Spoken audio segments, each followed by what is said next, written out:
Thank you so much for being here this morning.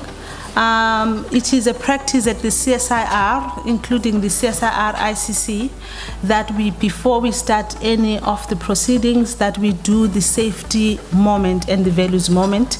And I have my colleague here who is just going to take us through that just for a few minutes so that we can at least officially start the proceedings of today. Thank you. Over to you.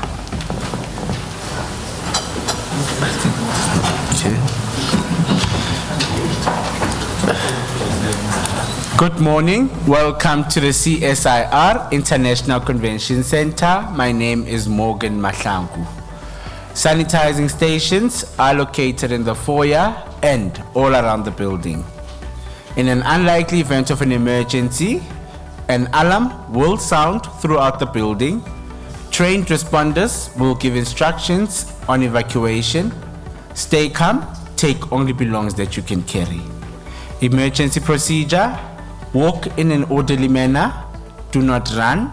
Responders will lead us to an emergency exit, then to the assembly point.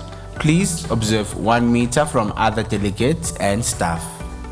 General information: restrooms are available throughout the building. Please look out for signages.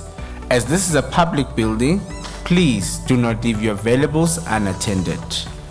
Wi-Fi information: free wireless internet access is available throughout the building. Select free CSIR ICC on your device and no password is required. I thank you. Enjoy your time at the CSIR Convention Center. Thank you so much for that well done safety moment. Colleagues, welcome to the Community of Practice Integrated Workshop. This has been long outstanding on our side because we've been wanting to have this face-to-face and engagement with all of you, and we are so honored that you have managed to join us today. So just as a start, to just explain some of the objectives that we have today, we felt it's necessary that since the NEOSS started, of course, 2 years ago, that we have this opportunity that we can facilitate this more detailed engagement with everybody to ensure that, of course, you have at least a more, I think, intimate connection with the community members. We also want that you utilize this opportunity today to get to know one another, because these are the platforms that DSI is creating to ensure that we actually hear from you. We don't engineer things from our side, but we hear from you what it is that you need, what it is that you expect, what it is that should be the future direction for space and Earth observations in South Africa. Of course, we also want to utilize this opportunity to ensure, especially for today, as you will see in terms of the program that we have put together for you, like in the opening session, we are outward looking from the global Earth observations and space. From the global from the group on Earth observations, from the AfriGeo, so that you get a global, I think, a broader view of why we exist and why it is necessary. And I hope what you will take from those is actually to look at what are some of the products and services that are available out there that we can be able to downscale at a local level, because it's an opportunity for us right now to ensure that we sort of have a way to link up to what is already existing. But also, of course, we do want to create. You will see that throughout, we will also look at the national existing ones. We have many more. We've just chosen a few just to give you a sense of what is available in terms of national coordination. So we really want you to look at it at the presentations in the concept of saying, what is it that we can take out from some of the work that is being done globally, nationally. Maybe, through these presentations, you'll be able to see and pick, some of the, I think, opportunities for collaboration, because we are very much more interested in getting all of you collaborating with one another. You're probably going to be able to get some of the linkages, because another thing that we have seen is that, one department is doing one thing whereas the other one doesn't do. So we hope that you'll be able to observe some of the linkages, and where there are linkages, at least you are able to mention, so that we can enhance that collaboration as well. And we also, of course, want this to be continuous. We want to encourage you to continue to engage. So really we want you today to, they normally say, DDG, I don't know if it's allowed for me to say, what happens in Vegas stays in Vegas, right? But, and I think there's a reason for that. I've been trying to find out, why should they say that? That is because they are looking at that place as the place where people can do things freely, transparently. Nobody cares. So that is the mentality we want from you today. We want that transparency, because only through that transparency and you informing us of what is critical and what is required, we will be able, I think, to form a better South Africa and a better Earth observations. So moving along with the program, I'm going to, of course, go to my first speaker of the day, Dr. Mboneni Muofe.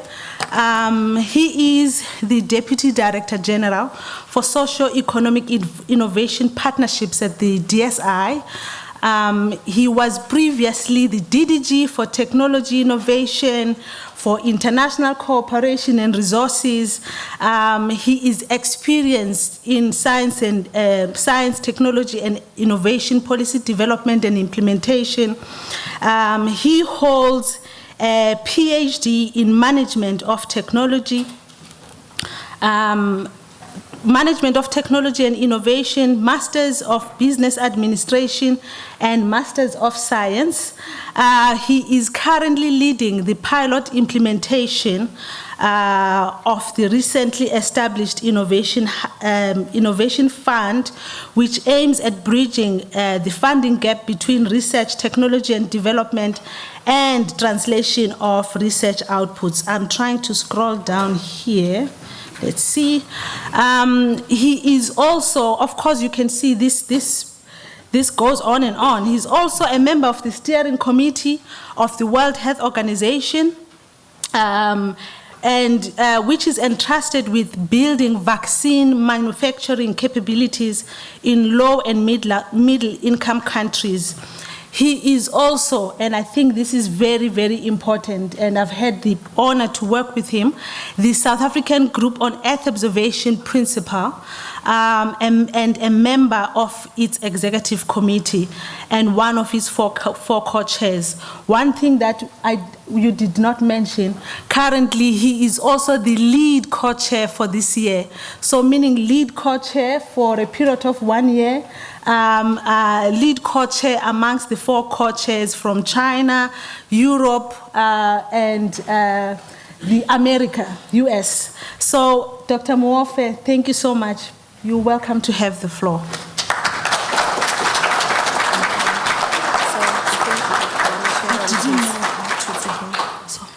I forgot to mention that we also have people online. When you are physical with other people, you just forget about the others. So I hope next time they will be able to join us physically. So welcome everybody online as well. Please go ahead. Sorry. So very good morning, everyone.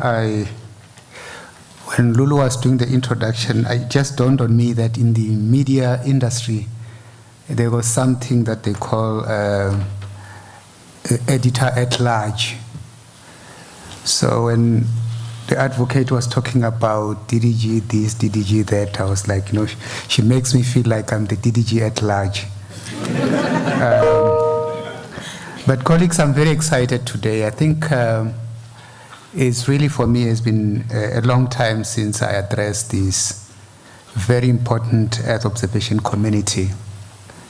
Last year, and as part of the introduction, it was mentioned that I am in the steering committee of the World Health Organization mRNA Technology Transfer Hub. So last year's event clashed with one of the big events in that regard, so I couldn't be here, and I couldn't even get the goodies that everybody who registers here get. But this year I said, whatever happens, I'm going to start here and go wherever I'm supposed to go, so that at least I can be able to collect a few items when I register. And that's done. Now, I really want to thank you as the Southern Earth Observation Community because of the role, responsibilities, and the impact that we have. And I need to declare upfront that the advocate has put together a presentation for me. And if at some point you think that I'm not sticking to it, you'll actually be correct. Because I might not necessarily stick to all of it slide by slide. So why are we doing this as a Department of Science and Innovation? And basically also to ensure that we're not just doing it for ourselves as a department, but for the country. And I'm really pleased here that I see some very familiar faces, which faces we've really been together since the beginning of year 2005. Some of you maybe not, but have been part, for example, of the Johannesburg Summit. So you do qualify to be the grandmothers and grandfathers of GEO in a way. And the reason why this is important is that when many years back, again, when some of the people that I see around here were working on the National Space Science and Technology Strategy, we have always maintained that space is not about space. It is about life, it's about the economy, it's also about making sure that we can live in a very peaceful environment. And the one critical aspect thereof was really the issue of Earth observation and the role that we were starting to play at the time in the group on Earth observation. And when I joined the Department of Science and Innovation in 2005, one of the things that I started to have to deal with was both the final touches of the first GEOS 10-year implementation plan and also the South African Earth Observation Strategy, which we all know about. We also are now, as a department, in the middle of implementation of the decadal plans, which decadal plans have, amongst other things, indicated that there is a need for us to build a capable state. And a capable state is one where decisions are taken on the basis of information that is factual, on the basis of evidence, as opposed to just taking decisions because you have to take them.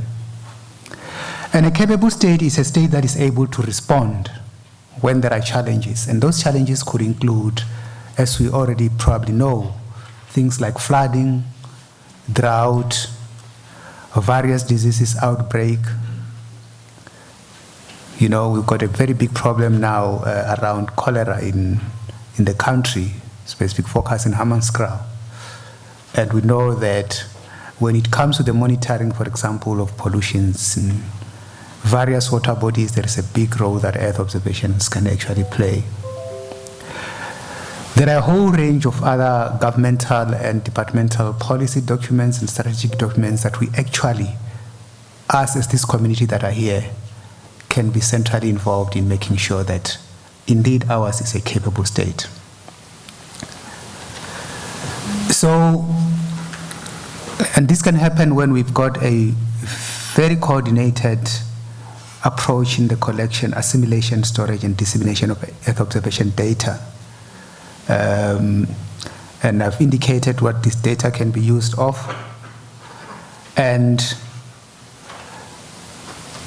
today's coordination mechanism is basically about how does this community actually stand its own to make sure that as a country we don't get left out in terms of finding ourselves being exposed and indeed negatively impacted by events that with data and information around Earth observation can actually be resolved. So the decadal plan and the white paper of science, technology and innovation, these are not DSI documents, they are national documents. And those who are old enough to remember that in 1996 there was a white paper on science and technology will probably be able to also pick the difference between the latest policy document, which is the white paper on science, technology and innovation. Because when we talk about innovation, that is really where you're beginning to have everything converge into solutions of sort. So that is why we're looking at the decadal plans having a focus on the socio-economic impact, new innovation technologies, the value chain approach. In other words, you can't do one thing and hope that every other thing will happen on their own. But you've got to make sure that you appreciate the whole value chain, and whatever you do needs to speak to the next thing, having communicated to the previous thing. Because then otherwise, when you break that chain, you create a challenge that you then end up not having to achieve the goal that you want to achieve. The targeting of the marginalized, and I think the terminology that we prefer to use is that of inclusion. How do we make sure that when we talk about the dissemination, the utilization, and the sharing, that we actually are also including those who are in rural areas, that we are including those that are in the townships? One of the things that we were able to do during COVID, for example, was working with the space agency to provide Earth observation data for various planning, whether it was the distribution of water and where the water tankers needed to be located and so on and so forth. We were able to do this. We were able to map out all the spaza shops for the purpose of them getting the necessary relief funds that they were getting from the Department of Small Business Development. And I think it is really how we position ourselves that we are able to get that recognition that we actually deserve. Because ultimately, I know for a fact now, since what we have done in COVID, Mr. Mdau, when there is a disaster, like whether we're talking about flooding, the recent one being the flooding in the Eastern Cape, in Port St. John's, I am sure that I'll get a call from province or from national department to say, what can science and technology do now that we've got this disaster unfolding? And I'm pleased that because of how we have worked, I'm almost immediately able to pick up a call and call the space agency and call the CSIR and then find out what we can actually do, working with sometimes other agencies. And the reason why I'm raising this is that when we do what we do for the purpose of building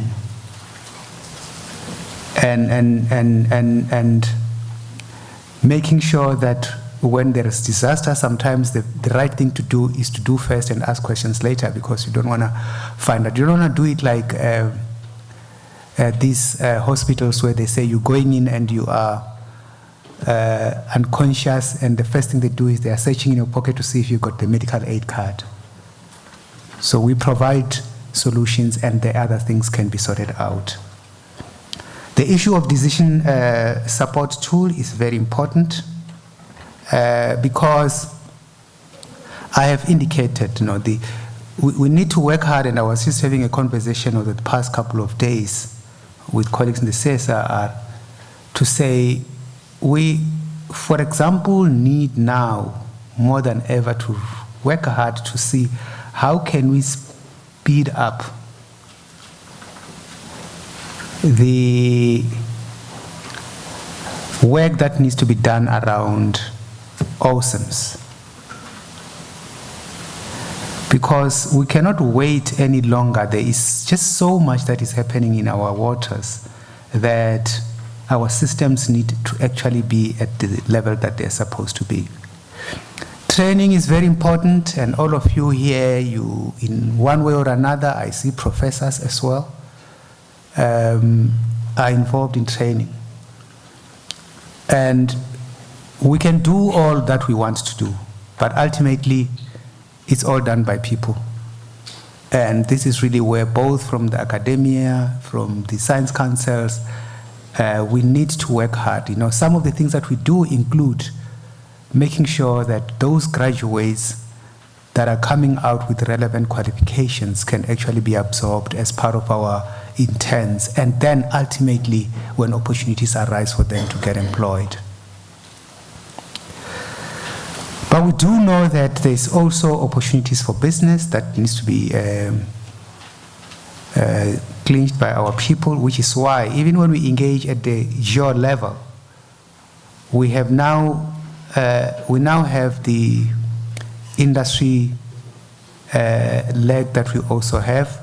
And we fought very hard as South Africa to say, when we talk about the industry focus of GEO, it shouldn't really be about how we create opportunities for American companies or the European companies, but also how do we position ourselves as entrepreneurs from the developing countries to take opportunities that may arise. So you need to know that we need to take advantage of what this area of work can actually do for us.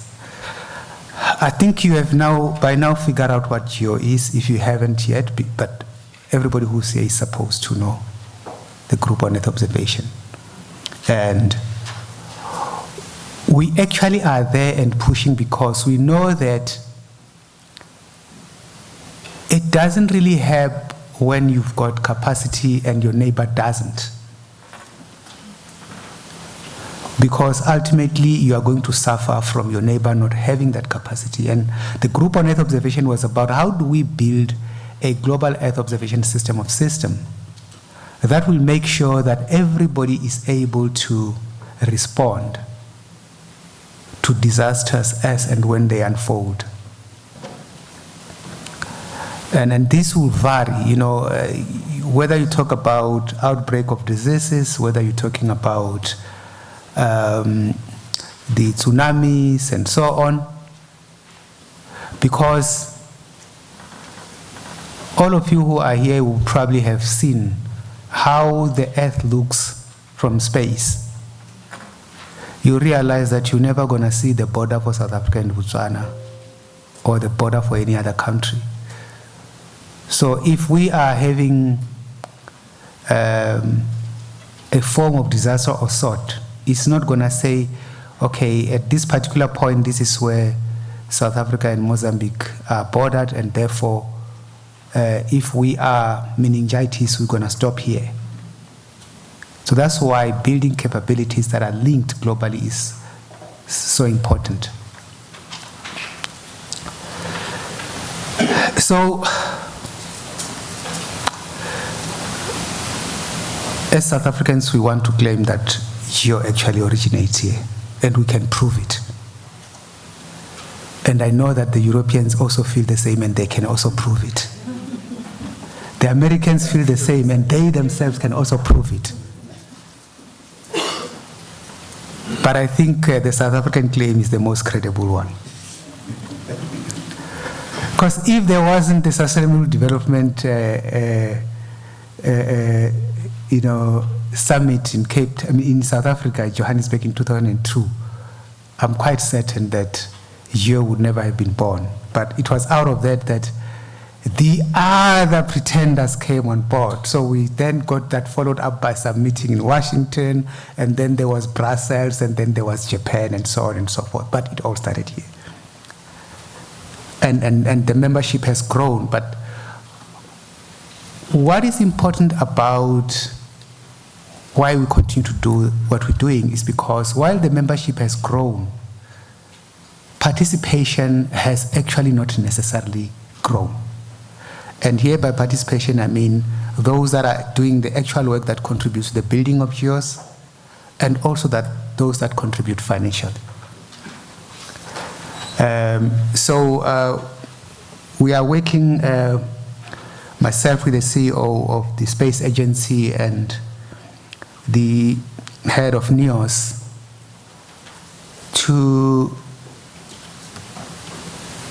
in preparation for the ministerial summit which is happening later this year, but also specifically to try and grow the participation in GEO. We'll be holding meetings with various missions here in South Africa to just share with you who is actually participating in GEO and who is not, and who are the members and who is not, and what can we actually do to make sure that we all participate, but most importantly, just to make sure that what we are looking to host later this year is going to be a very memorable ministerial summit of the Group on Earth Observation. So I'm not going to tell you what Earth observations are. That's what your life is. But I think it is quite important. Somebody says, when you solve a food security challenge, you actually have done half the job in terms of dealing with matters of poverty. I mean, we can talk about all the nice things that we want in life, but I think, let's face it, ultimately, the main thing we do what we want to do because we really just want to feed ourselves. So it's very important to get food.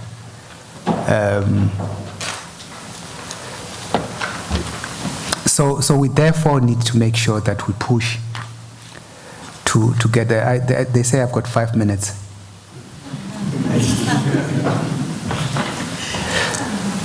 So we need to make sure that whatever we do, this becomes one of the central issues that we're looking and focusing on our endeavor. There's no sense in, and this is the most embarrassing thing. So there's war, there's this Ukraine-Russia war, right? And everybody is so worked out about the fact that we are not producing, we will have problems because of wheat and cooking oil, guys. So you're looking at one country, and we are the whole continent of 1.2 billion people, with some of the most fertile soils.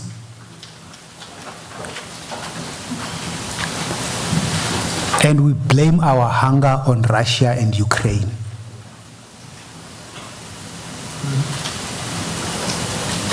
I mean, this just baffles me.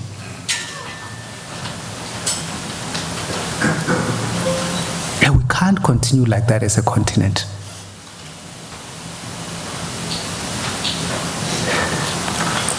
Food security, saving lives, this is quite important. I've highlighted the issues around what we do and respond to various disasters. Now, this is a very interesting initiative that we trying to come up with in GEO now as one of the new flagships, the issue of Global Ecosystem Atlas, and I'm very pleased that South Africa is actively involved through our SANBI to make sure that we do map our ecosystems. When our ecosystems are eroded, that basically means that slowly our own lives are being eroded, and in future there wouldn't really be any earth for us to hand over to those that are coming after us. And that is the most irresponsible thing to do. So this will really help us have a sense of what is happening in our ecosystems, how do we protect our biodiversity, and so on and so forth. So we will launch this formally in December. Looking at the aspects of the heat and health services, we know that ultimately these disasters, when they come, they hit one thing and it becomes a chain of just causing all sorts of other challenges. We have started an initiative called AfriGeo. We're providing some funding to it. We're pleased for the partnership we have and the participation and actually the fact that we working very hard to make sure that it is indeed a typical African initiative, and it is really proving to be that. So this is really where we are trying to get more participation and also take through the services of Earth observation to the rest of the continent to make sure that our continent benefits from GEO. So I'm not going to go to these objectives. This is really just a picture to show that, yes, we are there in the thick of things, as and when it matters, and we are not adding the numbers. So the NEOSS Secretariat, I think I'll leave that the advocate will talk more about that and about South Africa GEO. But colleagues, thanks very much. I hope that we're going to make this a very interesting exchange of ideas so that ultimately we can really begin to have a country that has got all those data and services that we require to build a capable state. Thank you very much.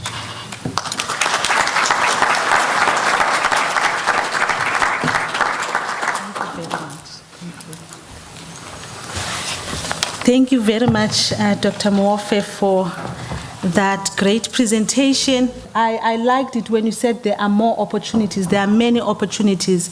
Opportunities locally, opportunities in GEO.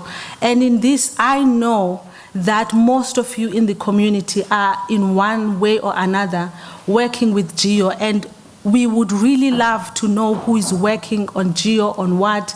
So please do contact us, because we are in with the GEO principle now, we are adding, I think, more people that can participate in some of these initiatives. And we also want to know who are participating so that we can support them.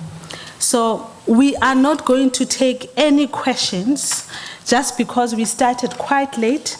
But let me just invite you to go to www.slido.com should you have any comments for this session.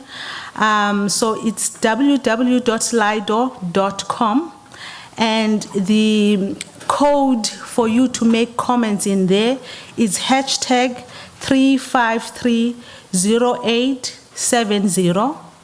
Let me say it again, hashtag 3530870. We really want to hear from you. Please carry on, putting some of the comments for our speakers in there. So our next speaker is Mr. Mudau, who is the Chief Executive Officer for the South African National Space Agency. He has over 20 years of technical and management experience in space science and technology, particularly in Earth observation systems, space technology development, as well as remote sensing and geospatial applications.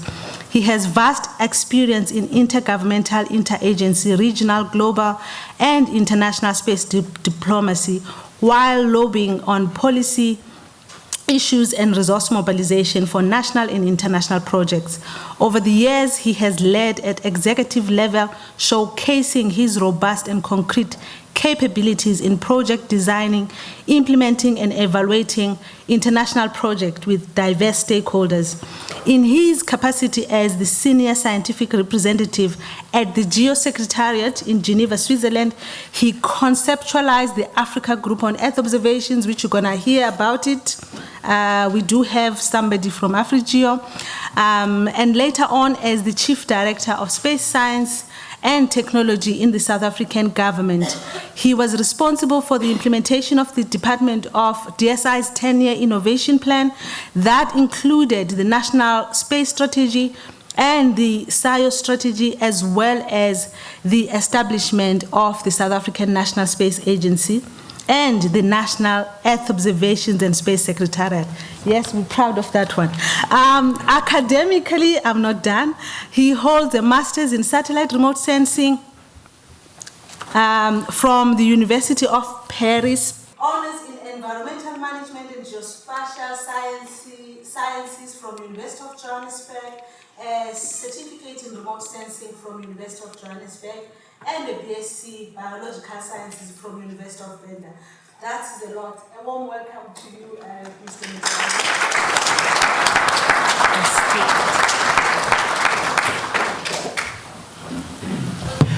Mitchell. Good morning, everybody. DDG Mwape. I know that I'm going to be, I'm a day to be 2 months at the Space Agency. And I wasn't neglecting you. So when you get appointed to certain positions, you are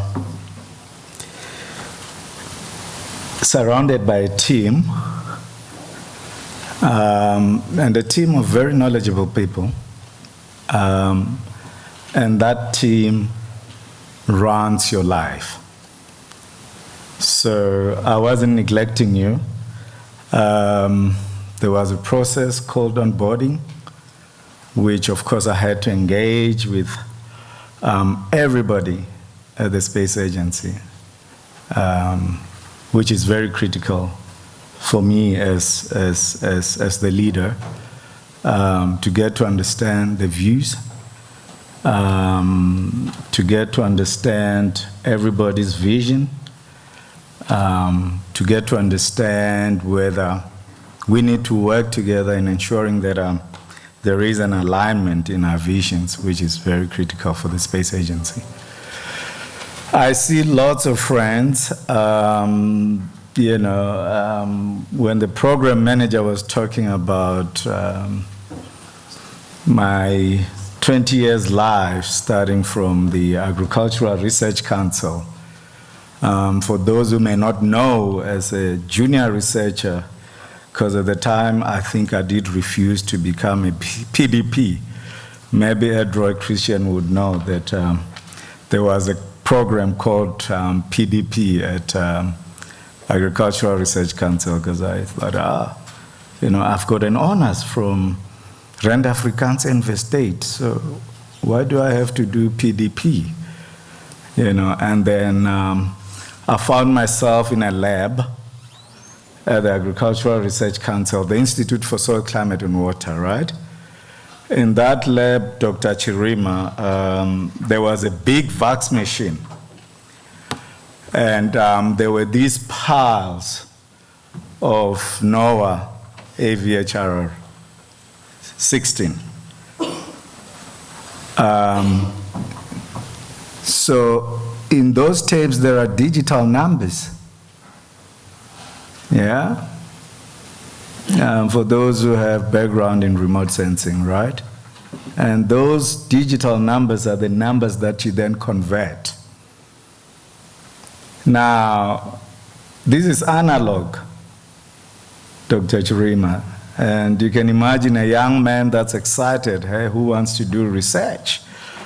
And because I had done my thesis at the time, looking at rehabilitation of mine dumps across Gauteng and so on, and now I have to be running this machine. So you put one tape and then it runs, and then you go and sit at your station and you continue doing your job. And when you go back, that tape is stuck. And remember, you've got targets, right? They're telling you that at the time, we were going to map. So we had what we called space maps. So these were hard copies that you will then print. Now, when you guys talk about the fourth industrial revolution and all that, we were doing digitization some 20 years ago, which is, of course, today everybody talks about the digital economy and stuff like that. So I just thought I should give that background. But as I said, I see old friends from the days when we were very organized. We were very coordinated. And we had support from government where we could mobilize resources because we were able to build a case and show the relevance of why at the time, 98 leading to 2000, National Land Cover 2000, that it was critical to understand the geographical representation of what's where in this country. And government responded by, of course, providing, a budget that I think at the time, the CSR was very famous because at the CSR we used to have this system. I don't know if you still do this. So you do timesheets. Yeah. Oh, man. It's a nightmare. So because I had money, I had the budget, it meant that, everybody was my friend within the CSR, particularly those who were struggling, Mr. Memela, to say, is there something that we can contribute, in building this layer called National Land Cover? Mr. Thompson will know. And a few of you guys will know. But I'm so excited to see everybody. And of course, I'm seeing young faces as well. That's exciting. Professor, we need to build capacity. We need to build capacity for the state. You heard from the DDG that our role as the community and,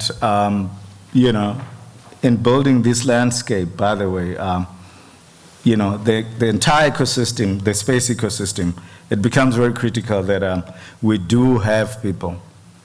I've said in my engagement as part of my own boarding to say, the mandate of SANSA, sorry, let me go back. Ooh, this thing is fast. Comes from a very well thought process where there was a very broad engagement with more than 26 government departments at the time. And in that process, we were told, we were informed, we were expected to build or develop the strategy that will ensure that it responds to all those government departments. And as a result, we were able to then put a strategy based on these thematic areas. These are very much aligned to the space strategy as well as to the SANSA Act, which is very clear on the role that we should be playing as a central point of coordination.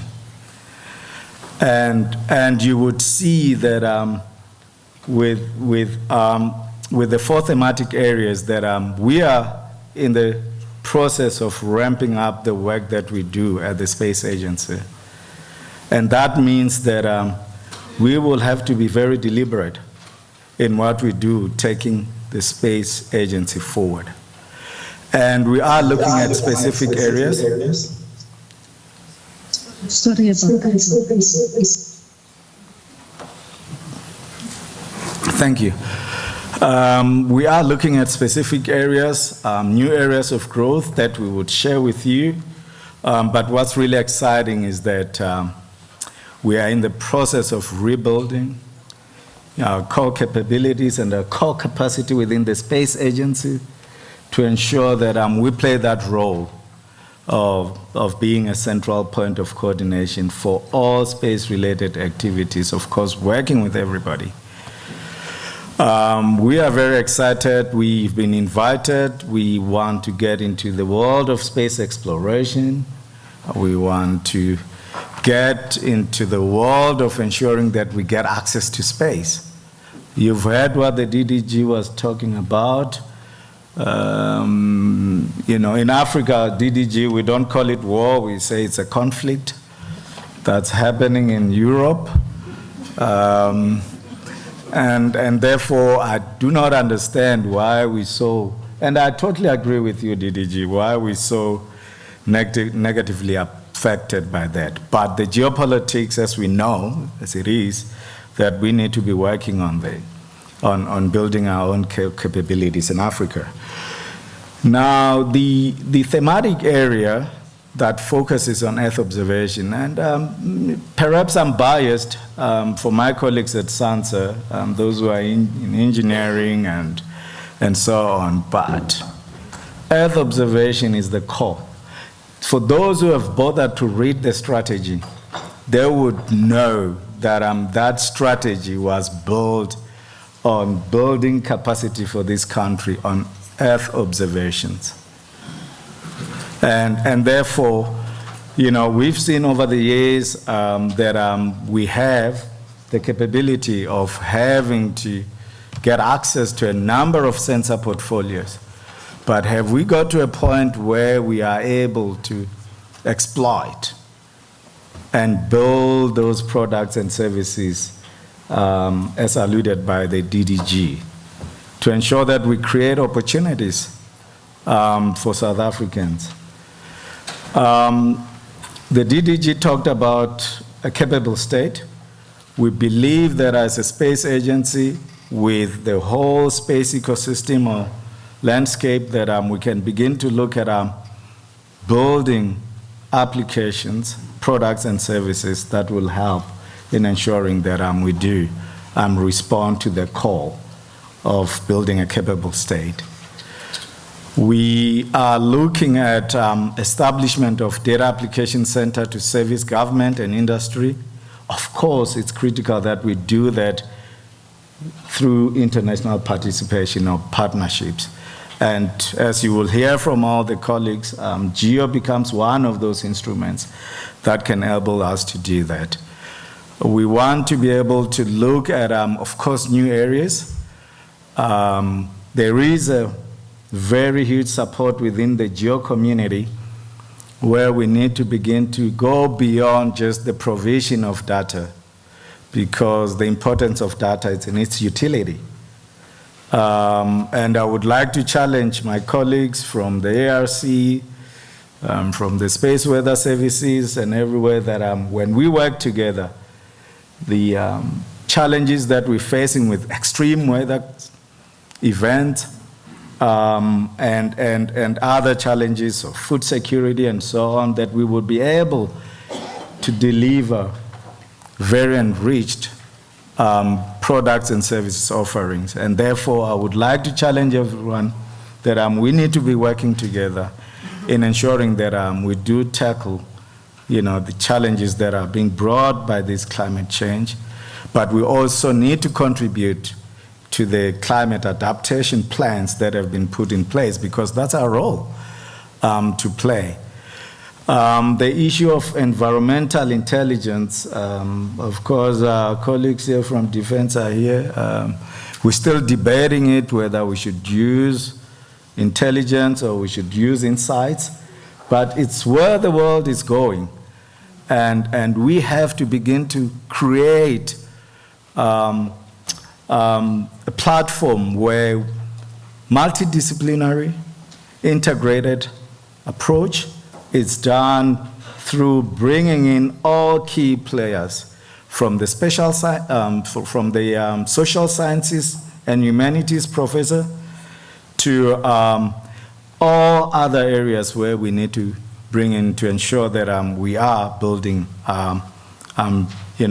this platform that will ensure that we have environmental science and we can respond to the Climate Commission. We can respond to the just energy transition.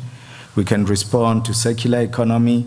As we do so, we also are creating opportunities in terms of developing the industries. On the space sciences, we're very proud.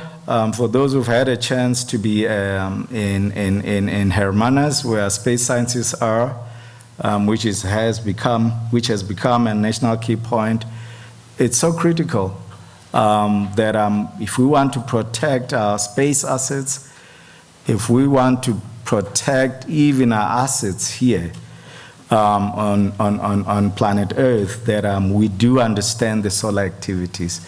We do understand what's happening there because it does affect a number of other areas from the energy grid to your navigation system and so on. And we're very proud that we have such a capability in this country, which is world-class, which we're creating global network to ensure that we do respond to the aviation industry and other areas of communications, as well as global navigation satellite systems.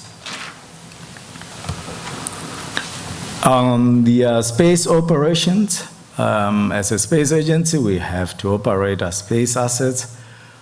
We are responding, DDG, to the decadal plan in terms of internationalization. We are ensuring that we contribute to the science diplomacy through the space diplomacy and the work that we do with all our key partnerships, which is critical as we build a high-performing entity, which is SANSA, that we do so by collaborating with the international community. And we're very proud that we have started building the new site in a remote area called Markiesfontein. For those who know, when you're driving along N1 towards Langsberg, and then you might end up in Northern Cape, Beaufort West or so. So it's somewhere there, a small town, which has got a very interesting history of a certain Lord Miller, which when we were taken through that history, really we found it very fascinating and what has happened in this country. We want to ensure that we become a partner of choice internationally because of our geographic advantage. We see it here. If you go to Space Ops and see the number of multinational companies that we're hosting and that are generating foreign direct investment into the country, which we're reinvesting in building further capabilities to support the National Space Program, it's none compared to any. And I say, let's work together because we do have this geographical advantage to further build the capabilities that can serve the global space community. As we do so, we also are very intentional in ensuring that we do create opportunities for youth and women in this country and contribute to the fiscus. We are very deliberate as well in working with our friends as part of the South-South cooperation, where we would be looking at, of course, building new ground antennas or ground dishes to support other missions or portfolios, sensors that we have globally, such as your Chinese and Brazil Earth Resource satellites, which is really exciting for us. And of course, there will be a number of other that will be hosted in Markiesfontein. How many minutes? Oh, I was not given any minutes, so I just have to wrap up. Space exploration, it's one area that we will be looking at as part of Marquis Fontaine as well. We want to begin to inspire young people in this country. We would be, we've been invited by the Chinese to begin to look at the Taikonaut program. It's exciting. We believe that once we get to that area, that's an area that will ensure that we inspire young people. We want to strengthen our bilateral cooperations with Roscosmos, CNSA, in space situational awareness and space traffic management, which is really exciting for us. It's a new area. We're hosting some of the new facilities in HBK. I've talked about the space launch. Access to space for us is critical. And we would like to see South Africa playing that role in supporting the African space program as well as the SADC space program and, of course, the continental countries that are venturing into this area. Empowering our communities, should be our business. And that's what we'll be focusing on responding to the district development model and ensuring that, we could copy the model that the Indians have used, which has worked very well. We do have community centers. We need to build the EO capabilities in these community centers so that for township industry or township entrepreneurs, they can have access to these. For people at the outskirts in villages, we create opportunities for them, and they can contribute by providing the very same information or data that can help us and enrich our product offering. We are very proud of the heritage that we have in this country, and all we're saying here is collaboration, it's partnerships. We want to work with everybody. We know that there are incubators or incubation centers everywhere. We want to begin to reach out. We want to build the industry. We want to create more opportunities again and grow the domestic space industry in this country. The last part, which is the mandate that I've been given as part of looking at the SANSA operating model, is that we need to develop an investment strategy that also looks at sustainability, looking at new areas of growth. And for us, that's critical. Of course, we need to bring in the eye in the research and development that we do so that we can begin to attract investment from government, from investors broadly, without compromising the mandate of the space agency, which is providing public goods. But when we do that, we'll begin to build capabilities in climate change, in environmental intelligence or insights, and a whole host of other areas that have been outlined by the DDG. And that will ensure that we do build a sustainable space program and ensure that we do success as the space agency in providing support and growing the economy for this country. Thank you very much.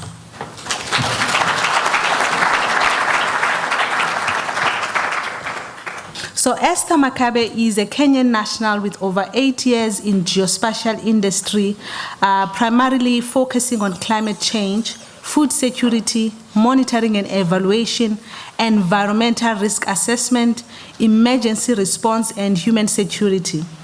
Ms. Makabe graduated with a bachelor's in geography in 2013 and started off her geospatial career supporting natural resources management, agriculture and food security, and emergency preparedness and response in Somalia with the Food and Agriculture Organization of the United Nations. She then moved to pursue her MSc in Environmental Risk and Human Security in the United Nations University and University of Bonn in Germany.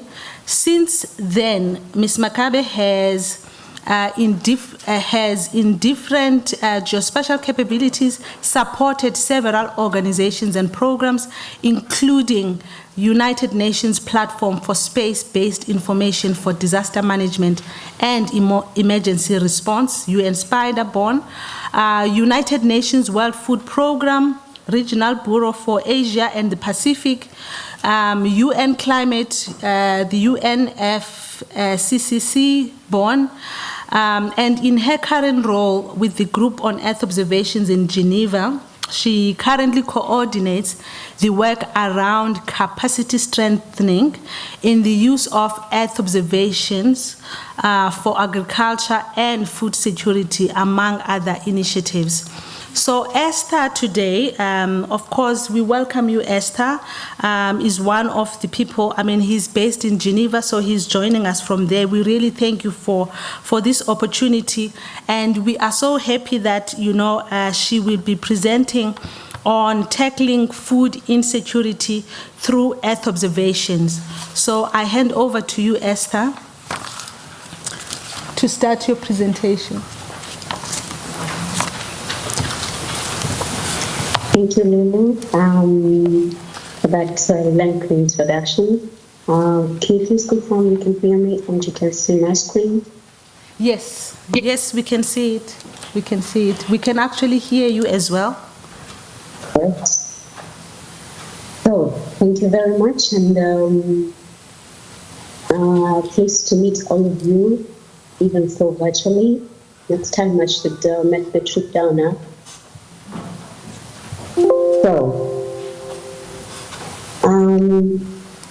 the Group on Earth Observations Global Agriculture Monitoring Initiatives, I'm sure you've all heard about the Group on Earth Observations from the past two speakers. So, the Global Agriculture Monitoring Initiative is one of the flagships from the Group on Earth Observations. We are based here in Geneva. The graph that you see on the screen is just to provide the rationale and the context behind which the initiative was formed. The graph shows the price of wheat over the past 25 years or so, up until 2022. And you can notice some really huge or stark spikes on the prices of wheat around 2010, 2011, that were really out of the ordinary. These price hikes were caused by droughts and conflicts and such kind of things in the major producing regions of the world, such as Russia, Ukraine, and at that time, it was felt that the markets or these prices were going up and down and overreacting to uncertain information that could not be verified or was not independent enough to justify these price hikes that were really out of the ordinary. So the group of 20 ministers, agriculture ministers, they were meeting at that time in France. They felt that Earth observations could provide this independent evidence to back up any market price volatility and justify any price hikes of these major agricultural commodities. So the initiative was launched in 2011, and the agriculture community was already kind of organized in a sense at that time, and so they took a short time to kind of put their heads together, and in 2 years' time since the launch, so in 2013, the group started producing operational products to support agricultural markets and economics. So the first product is the crop monitor for agricultural markets. So as it says in the name, it's meant to help improve transparency and stability in agricultural markets in the world, and it's looking at the major agricultural commodities. This is wheat, rice, maize, and soybean, and it looks at these products from the major producing areas. So the map you can see there, we have the US, we have Brazil, and other South American regions, we have Europe and Asia regions, that we also have South Africa there. These are the regions that contribute almost 95% of the global agriculture production. So we have been producing monthly reports since 2013, and these reports show the crop conditions for all of these crops from all the producing regions, depending on when the crops are actually produced, is it winter or summer crops and such like things. So how is this done? The initiative relies on strong collaboration and open discussion among all the partners that form this coalition. So we have over 40 partners, including agricultural research organizations, space agencies, and other international organizations that come together every month, and they bring together the data. We have observations, and they also bring the data that they collect from these regions, put it together, they collate it and look at if there are any discrepancies in the data, engage in open dialogue and discussion to see where these discrepancies are and why there are such discrepancies. In some cases, in rare cases, then if the discrepancies are not resolved, then we go back to the field and try to get more information to justify or to understand the discrepancies. After that, then we produce summary reports based on this consensus, and because we have a lot of partners and we do a lot of discussions, this information comes out as authoritative and reliable because it's collected from so many sources, and it's backed up by observations. So since then, we, based on the success of the crop monitor,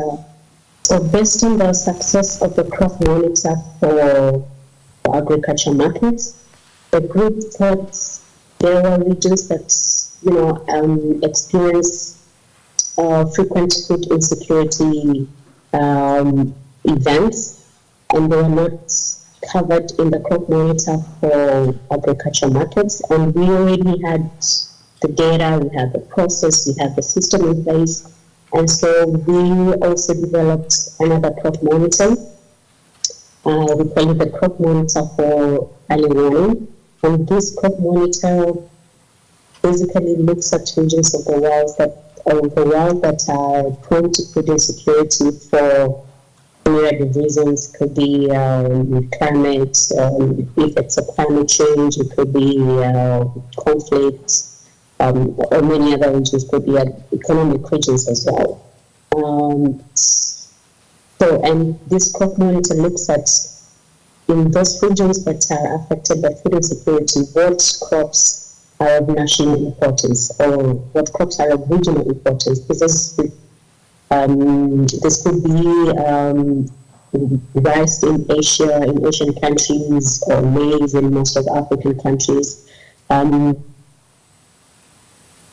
so this crop monitor for early warning is meant to help the governments better prepare and understand the agriculture production in their countries, and in case there are this potential poor production, they can start already preparing well in advance to put in place mitigation measures, perhaps start loading up their grain cereals, or start to make importation plans for food, or start to release social protection measures to affected areas. So we have been producing these monthly reports again since 2016, and the reports that you see on the screen is from last month.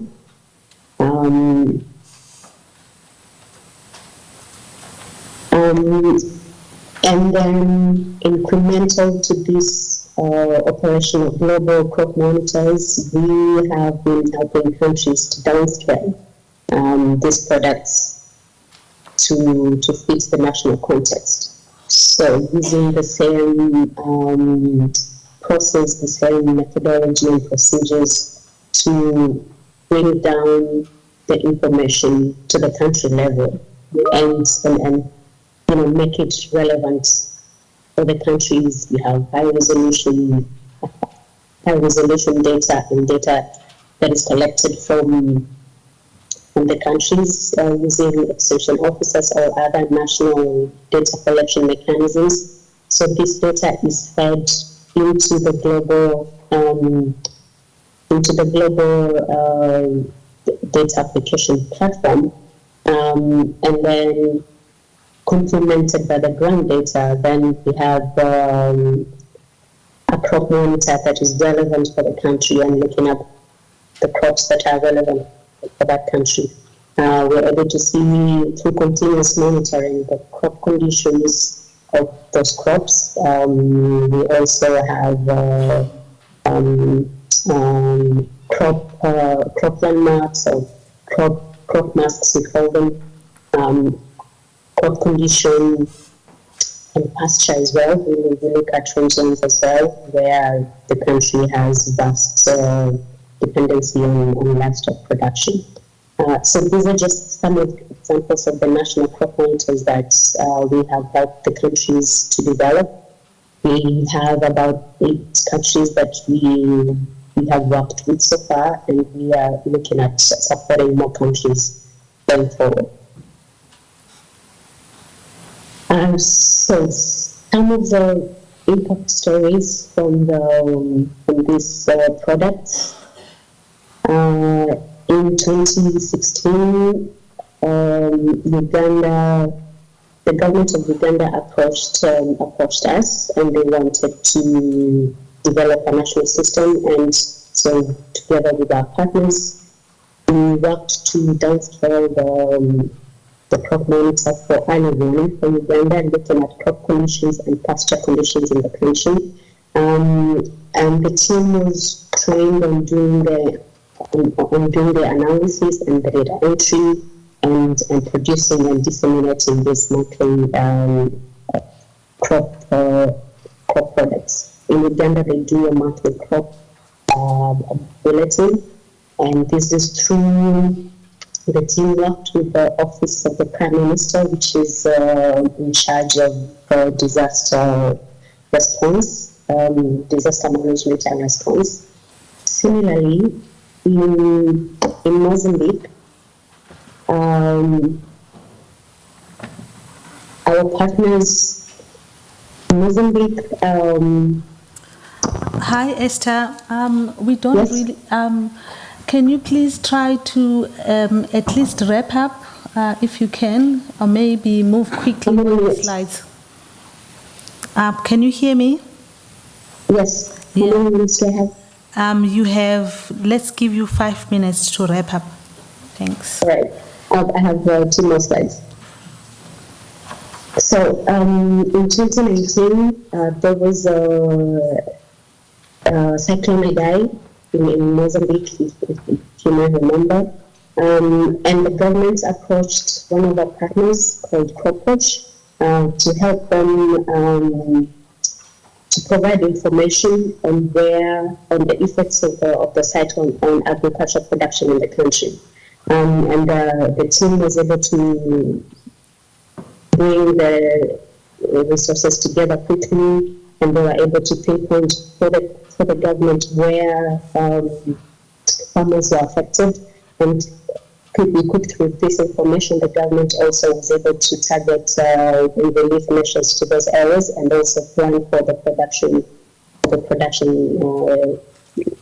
shortfalls that they had. And since then, the team has also worked together to downscale the crop watch system into a national system in local language that the government can now use to monitor their crop productivity. This is another impact story from Togo. I'll skip this because it's quite similar. And I'll speak to this. One of the most recent examples from Ukraine. The government of Ukraine, through the Ministry of Agriculture, has been working with Georgian partners to help produce and coordinate deconflicting analytical products, including planting and harvest progress, cropland and crop area and crop production, and yield estimation. Also looking at the progression of the conflict, so which agriculture areas are under conflict and how is this going to affect the production and harvesting. And in terms of capacity development, we work with countries to develop the systems, but we also develop guidance documents to help them. We can't reach everyone. This is just to, increase our reach. We have guidance documents on how to integrate Earth observations into national adaptation planning. And we also have a guidance document that will come out soon on designing and implementing capacity development interventions from the community, but also through the public. And you can access the past document using the QR code there or on the link. Thank you very much.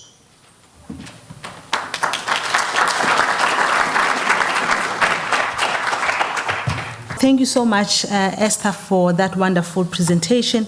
So our next speaker is Dr. Clement Ajololo, Head of Division Agriculture, Food Security and Transformation at the NEPAD. And he will be sharing with us Earth observation presenting to us a presentation titled Earth Observation for Development Impact in Africa. And he will also be sharing with us some of the current programs that they are undertaking at the NEPAD Secretariat, So guys, for any comments and questions, please do continue to go on Slido, www.slido.com, and the code is hashtag 3530870. Over to you, Clement. I may have missed the other presenters, but I do acknowledge the presentation by the CEO of SANSA. With all due respect, if I may call you my brother, it's always been a pleasure seeing and listening to the vision that you have laid out, the new vision for NEPAD. And as well as the previous presenter, Esther, for giving us the global perspective. I will present as introduced by the program director, and thank you very much for introducing me. Of course, the title of my presentation is my screen moving or not moving? Is it having the same issue? Let's see. It's moving. Is it moving? Yes, it's moving.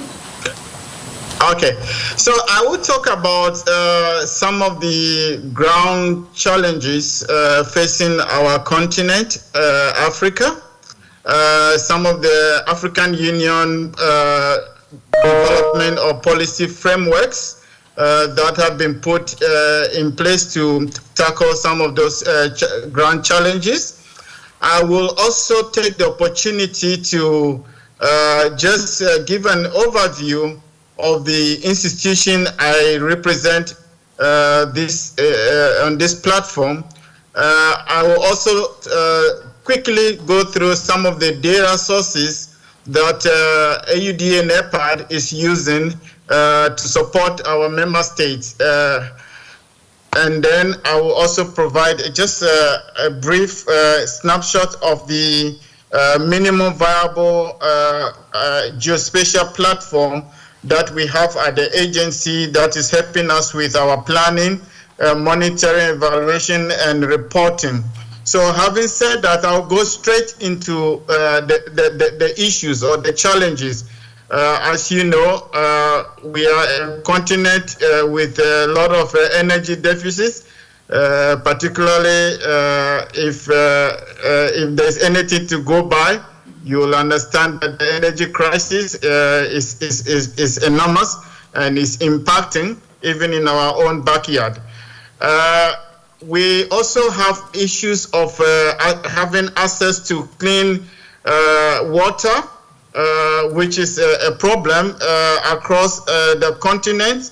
The statistics, depending on how updated they are, is that only about 4 out of 10 have access to clean water across the continent. We also have a huge challenge with climate change and the vulnerabilities that it brings. And this is one area that I will dwell on a little bit more. And then when we come to the health and the social issues also, we are saying that the data or the evidence that is available in every 1,000, almost 76 children are failing to reach the age of 5. And this is just a short list of few of some of the ground challenges that I want to share. I have here this photo. These photos that I display have no text describing what is it, but you all will agree with me that you perfectly understand what is this picture showing. The issue of climate change is really impacting us as a continent. We are caught up in the perfect storm of climate change, and that is causing a lot of social, environmental issues. The impact that we see across the continent, if you take, for example, the Sahel region, is leading to massive migration, is leading to conflict, is leading to resource depletion, and so forth and so forth. I will not dwell much into these in the interest of time, but now we are, as Africa, we clearly do not lack frameworks or policies or documents. I think we've all heard it over and over. You enter any of our offices and we have shelves and shelves of frameworks and documents that should guide how we go about tackling the social, environmental, and the economic issues facing the continent. I just put the key ones here to highlight that for AUD and NEPAD, our number one, or if I'll call it our Bible, is the African Union Agenda 2063, or which is very similar to the UN SDGs, as many of you may know. But beside the Agenda 2063, we have frameworks, we have a policy instrument, we have strategies, we have the CADEP, which is the Comprehensive Africa Agricultural Development Program. We have the Program for Infrastructure Development in Africa called PIDA.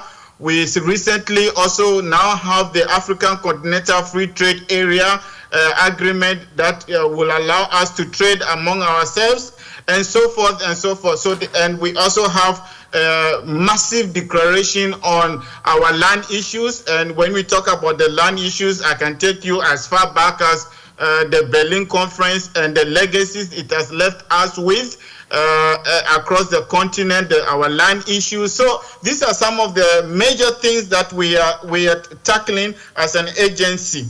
But I would like to just underscore here that for Africa to resolve most of these problems, 55 silos is no solution to our problems. And that is why the leadership of Africa, head of state and government, also realized that we need a regional integration approach to solving our problems, and hence the birth of the NEPAD, which was back in 2001. It has gone through a number of evolution through being a secretariat to becoming the NEPAD Planning and Coordinating Agency, and more recently, 2018-2019, the African leadership realized that for Africa to really have a good handle on its development affairs, it needed its own homegrown development agency, and the birth of AUDA NEPAD is before us now, and hoping to really tackle the challenges that we have. So this is just a brief timeline of the agency. The agency is mandated to coordinate and execute priority programs at the continental level, to also promote regional integration, as I've mentioned earlier, and it's also to strengthen member state capacities in various areas. It is an agency that is also providing knowledge-based advisory services to many of the member states. It undertakes full range of resource mobilization with member states. I will go into that a bit, expand on that a bit later.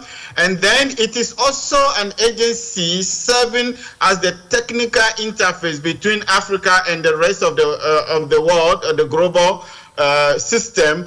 The title of my presentation, as just to recall, is that the impact areas that Earth observation can play in as we tackle the challenges facing us. So I will also want to share light on some of the focus areas that we are engaging, that Earth observation plays a role in solving. One is the human and institutional development.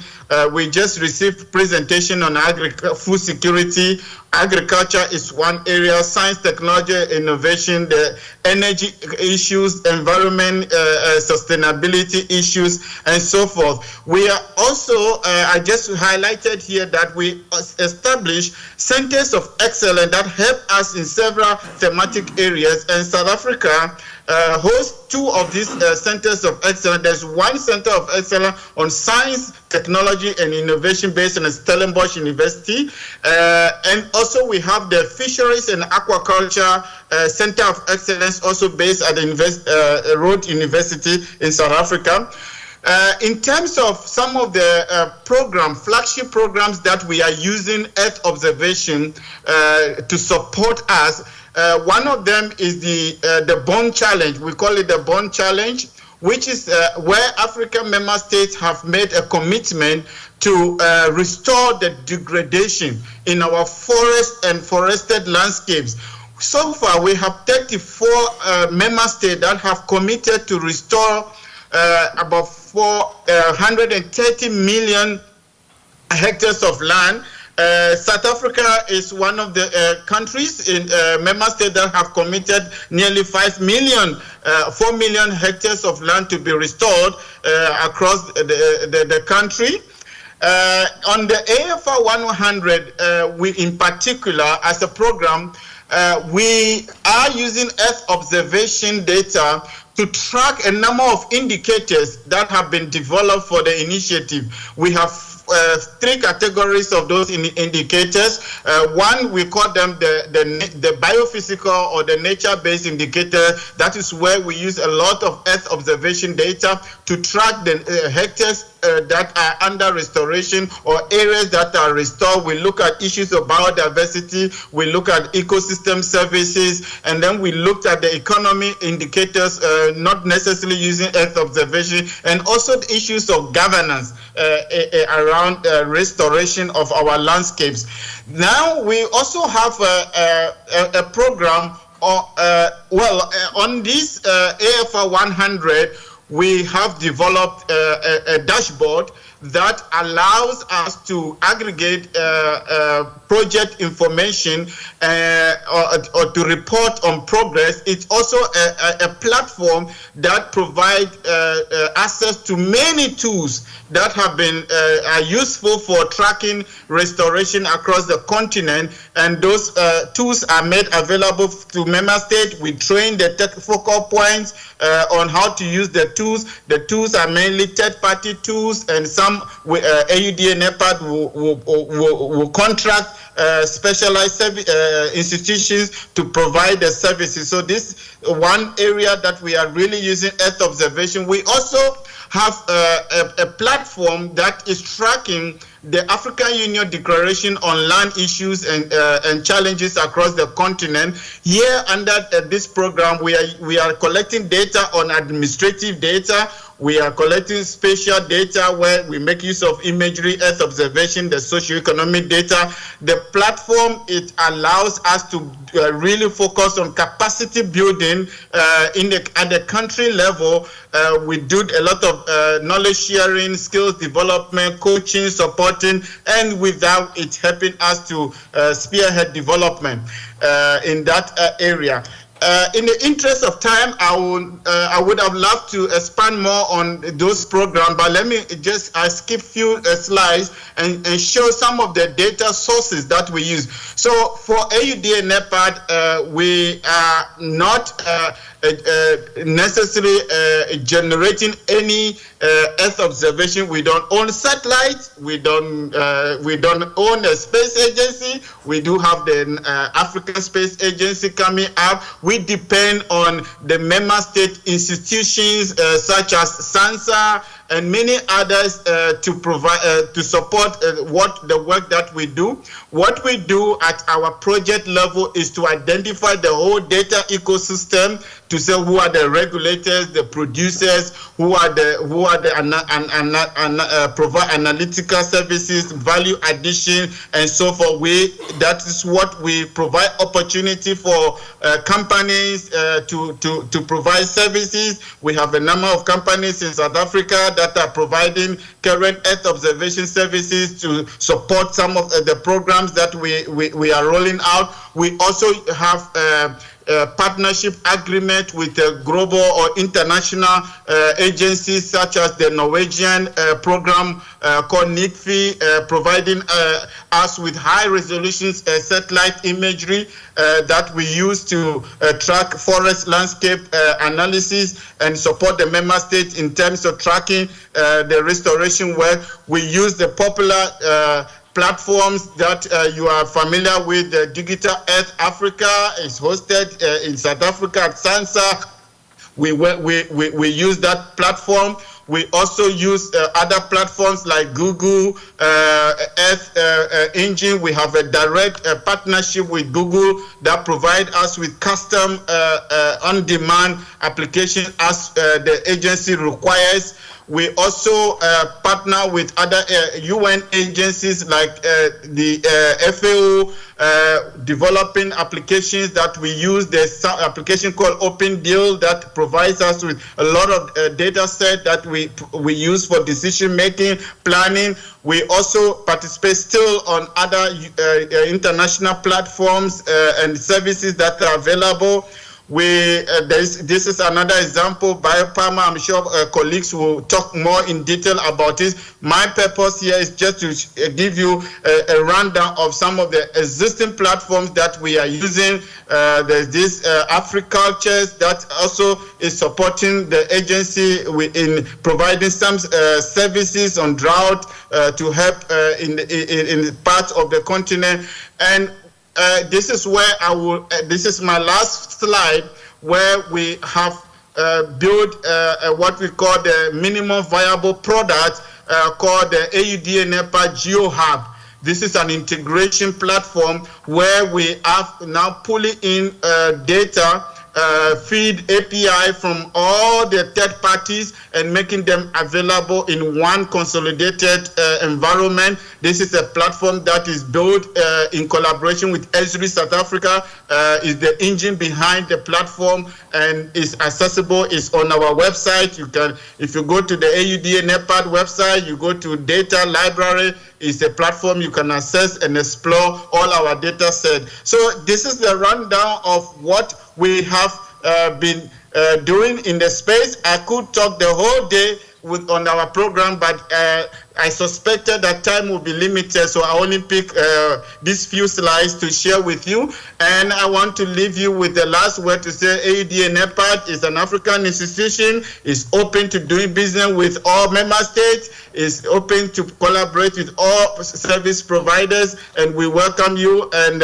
my details are there. As the focal person when it comes to the geospatial Earth observation services within the agency, as one of my caps that I hold beside being the head of a division. My background, as may have been shared in the information note, I'm a geospatial scientist, and that's why I'm responsible for this work package within the institution. So, advocates, I will pack it here, and I hope I have not taken too much of the time, and welcome any reaction questions that you may have for me. Thank you. Thank you so much. Thank you so much. Thank you so much for that insightful and passionate presentation. So now we know NEPAD is open for business, you know. So I hope people have noted and they're going to contact him.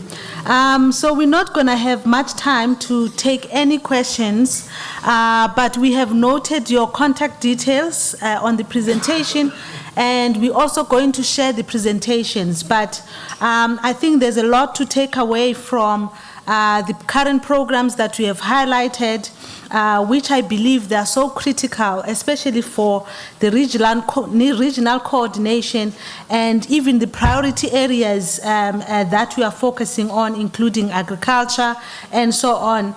And you know, you also touched on some of the capacity building programs, and I do believe that that is exactly what we need, especially for some of our for South Africa to latch on some of the capacity building initiatives that NEPAD is offering.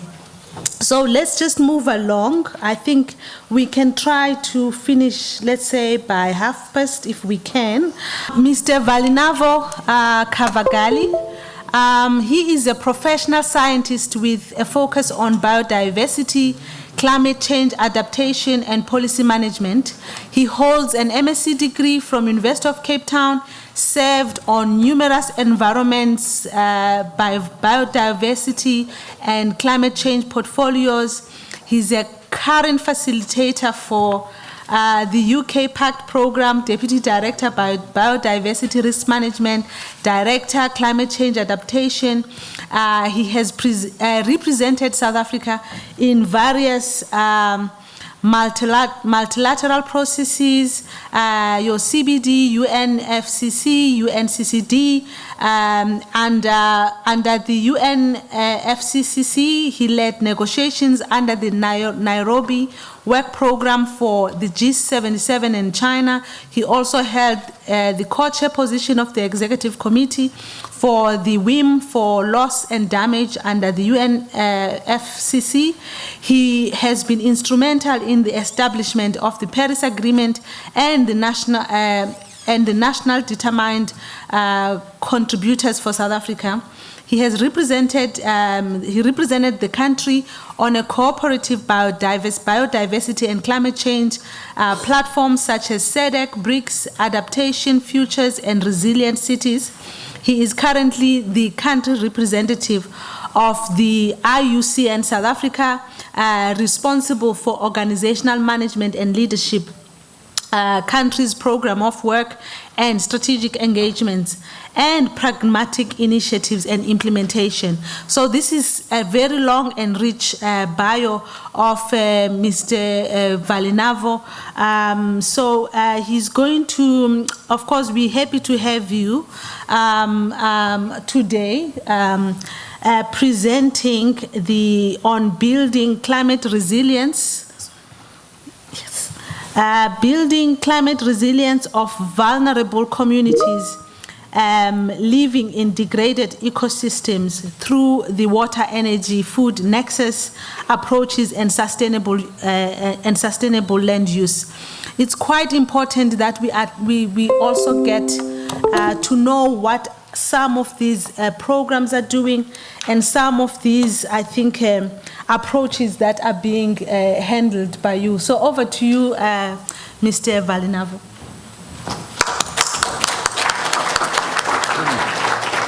You've uploaded the recent. Thank you so much for the opportunity, and once again, all the protocol observed. I realized that my brother Clement, when they said it's now down to 10 minutes, he did a speed talk. And then the advocate says, that's a passionate talk. So I'm going to try and do one. And I'm not really good at this. However, what I'm going to do is that as we were talking and hearing different presentations, I realized that, well, I need to say, where do I come from and why I'm here today? Because I'm looking at new faces. I'm like, where the hell have you been? You know? I'm only seeing 2-3 faces that I know, and that makes me feel homely. My name is Valinavo, not Valinavo, Valinavo Kabagari. I'm currently the country director for IUCN, International Union for Conservation of Nature. While we are one of the global giants and authority in terms of conservation of nature, tools and systems that supports climate change work in water, energy, land systems. And as the DDG was saying earlier on, we are all here because food, water, and energy. Because you all have got schedules now on your phones that by the time you get home, you won't be able to have that cup of coffee. So we're going to talk about that a little bit towards the end. So what is IUCN? As I've indicated, IUCN, it's a global authority in terms of conservation of nature. And our headquarters are in the Gland in Switzerland. We operate as a global, regional, and sub-regional. Our next office here, it's in South Africa, Hatfield. Then the other one is in Nairobi. We call it Eastern and Southern Regional Office. And we are on a mission. Our mission is very simple. It's to support government, local communities, civil societies to conserve nature through different systems and tools that we can use to make decisions. So I'm actually excited because you guys are talking about all the things that I need. But the thing is, when I ask them, you always send me an invoice. So I want to come and discuss the issue of no invoice today, if that works. So as IUCN, we also sat down and thought, how do we align ourselves to the different conversations that are happening globally? We developed a Nature 2030 vision, which is looking at how do we retain, recognize, resource, provide that opportunity where we can restore even our degraded ecosystem, because we have heard about this morning, we've heard about climate change, we've heard about drought, floods. All these are leading to our ecosystem degradation or land degradation. And obviously SANSA is doing this. Information that is there will support us to actually address this. We're doing this based on the other pillars of IUCN work, which is land system, biodiversity and ecosystems. We are looking at ocean and coastal resilience. How do we actually maximize the outputs from the ocean economy? We're looking at the water resource management, integrated water resource management, which then support as well transboundary river basins that we have as a country. And then also we're looking at climate change adaptation. This is very critical. I am deliberately saying climate change adaptation for the reason that for the longest time we've heard about mitigation.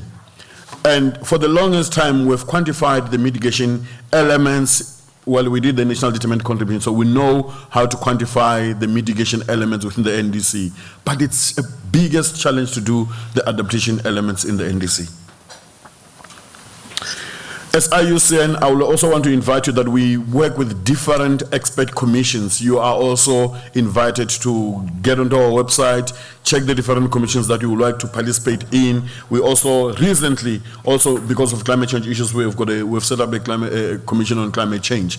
There are many commissions that you can actually participate in terms of training and capacity building, and you can be invited to actually provide some of the thought leadership and perspectives that you have, and also the work that you have that will actually allow us to make informed decisions on various issues, including species commissions, education, environmental law, and also not limited to other ones that are talking about ecosystem management. So the way I met with the advocate is because I was talking about this thing called the climate resilience, and I was talking about water, energy, food nexus. And this is the president that got me into trouble. So I'm here to share this presentation with you, but I'm going to fly only few slides because of issues, time issues. We are building a project called Building Resilience, looking at the vulnerable communities in Southern Africa. In South Africa, to start with, obviously, because as the country rep, the priorities are that build on local, national, and then you can go out to global. This project helps us to understand what are the climate change impacts. How can we even maximize the response by the different tools and systems that are there for water, energy, food nexus, and also sustainable management, sustainable land management. So this is the problem of split talk. Then the next moment is to understand that while we're going to quantify this information, there's a lot of information that has been provided in the third national communication of 2018 and the current IPCC report that indicates that, well, we have been talking about climate change and these impacts about temperature goal are a reality that we're not going to meet in Africa, even globally. However, the issue is, how best do we respond? The previous speaker indicated that we've got policies, we've got documents, we've got frameworks. Most of you are working in government. You can actually build a house with the policies that you have in your house. But this is the tricky part. There's no one implementing those things. So this is where IUCN comes in. I just became a salesperson. Then, and our response is very simple. And simple simply because we are saying, we have spoken about the science, we've spoken about the policy. The implementation is the gap. And this gap is a reality. When it rains in South Africa, it floods. Whether you're in Centurion, I used to love people who are staying, I used to envy people living in Centurion. The Centurion Lake now, it's a disaster. You look at a very simplest one, you look at the Gauteng City region, you can connect Joburg, Ekurhuleni, and Pretoria with a river system, riverine ecosystem. When it rains, it's a disaster along that river. So what are we doing? What the information that you have, Earth observation systems and information that you have, what do we do with that? So we are building a program that has got two major components, which is nature-based solution, which is water, energy, food nexus, and nature-based solution issues. Why are we doing this too? We cannot go and address infrastructure without talking about socioeconomic issues and leaving people behind. So we are very intentional about our approach to say water, energy, food, security first, and then we talk about the nexus. Because security is important, that we all have got water, we all have got energy, we all have got food on the table, because obviously we wouldn't be here. And obviously we wouldn't stay longer if there's no cocktail dinner or whatever. So the next opportunity is to look at nature-based solution. Nature-based solution allows us to maximize the adaptation and mitigation interface. I want us to understand this. We have long done mitigation and adaptation separately. Nature-based solution will allow us to bring them both together, because we want to build infrastructure, which is hard engineering infrastructure and ecological infrastructure. You have heard about gabions, isn't it? We have heard about green roofs. All those, they are part of the nature-based solution, and we need to upscale this. And this is the reason why we have identified this as one of the critical programs to talk to. This as researchers, you know, I don't want to dwell on this. So the project objectives are very clear. We have so many policies, and I wish the DDG was here. And I'm gonna pass the responsibility to the next person. You've got entities here who are competing for resources, who have got policies, who have got mandates. Well, these entities, they don't actually sit together and talk together and say, how are we addressing climate change? You go to DSI, they've got a climate change unit. You go to environment, they've got a climate change unit. Water, they've got a climate change unit. Each one of them, they've got a policy. We can argue that whole day. I'm doing a PhD on policy alignment for South Africa. It's crazy. So part of that is to look at that policy coherence. Secondly, how do we build and support the adaptation strategy of the country? Because it says reduce the impacts of climate change, build resilience, and also ensure that you address the impacts of climate change. Those are critical components because communities are vulnerable. The last part, building capacity. This is the word that I hear all the time. Let's build capacity. Can I be frank with you? I see projects come and go, and there's no capacity left for any community or for any organization. It's the same thing done the same way you expected different results, but you guys are scientists, you know what to expect. So there's going to be any change. Well, we had back in 2010, we had a PhD program. How many PhDs came out of that project? Later, 2015, it was relaunched again. Now we are 2023. How many PhDs live in the country who can address climate change, WEF, all these environmental, social, and governance issues? We are regressing. So let's ask these questions. So the project components for us, as I've indicated, they will be linked to the objectives. And what is very critical for me, I think it's where we're going to be doing this. How do we anticipate the impact on the ground? And then what is the estimation of the impact, particularly on the adaptation component and also the mitigation component, which is allowing us to say there's a high potential of carbon sequestration. The project opportunities. I would want us to have a conversation, independently, separately, in a group, community of practice, to say, how can we work together in this kind of project? For example, we are working to implement global and national policies and local government. Now there's a district delivery model, which we do not know how best to actually implement that. But let's put our heads together to support that kind of initiative. The issue around building resilience across various communities. We are not asking how the commercial farmers have done this over and over again, and they've done it rightly. But we keep on saying we want to upgrade or support the local communities. But these people, they don't talk to each other, but they're all farmers. The next part is to also talk about the NGOs. I can tell you now, if you look at the NGOs who are dealing with health issues, COVID issues, HIV, there are thousands and thousands. Well, you're going to see it next year in the IEC. They say they've got already more than 1,000 political parties at national. Now. So there's a plethora of civil societies. We are not building coherence. We are everybody's looking for their own corners. That's also a problem. Tools and systems. I'm very worried about this. There's a green book. There's NEOSS. There's Atlas. There's DIT. What are we getting? There's WASCAL. There's SASCAL. What is the coherency? What is the center that holds? Should we go to DSI or should we go to DFFE before they rename themselves? Because they're going to change the name next year. So, and these are the realities. Resource mobilization. Are you saying it's a global? It's an accredited entity for the Green Climate Fund, so we can source more than $100 million. Yes, let me use dollars. To support climate change work. And I want to invite partners who are in this room to say, let's have a conversation, let's put funds together, let's put our heads together to start that project development, and we can see how best we implement that, be it through tools, capacity building, and also implementation on the ground. Lastly, there are many programs in the country that are working to support this, that are already in existence, working for programs. We know some of the success stories, we know some of the challenges, but we need to find a way how best to upscale this and make sure that they are impact programs.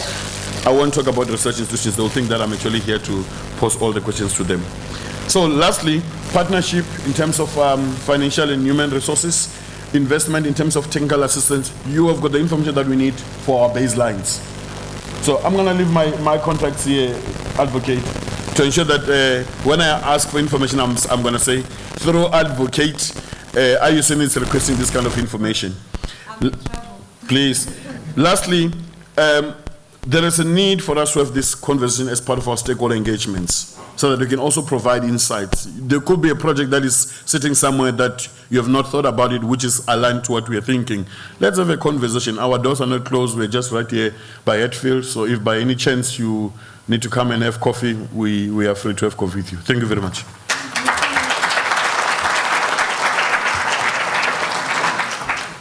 Thank you so much. Now I'm scared to say the name.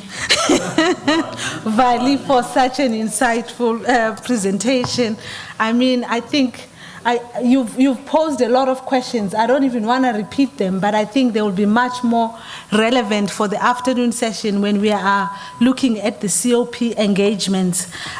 We really, really appreciate. I think it's really thought-provoking in terms of, you know, I mean, how are we mobilizing the resources? How are we aligning the programs? How are we aligning the policies to ensure that, you know, we have, I think, a sustainable ecosystem in South Africa?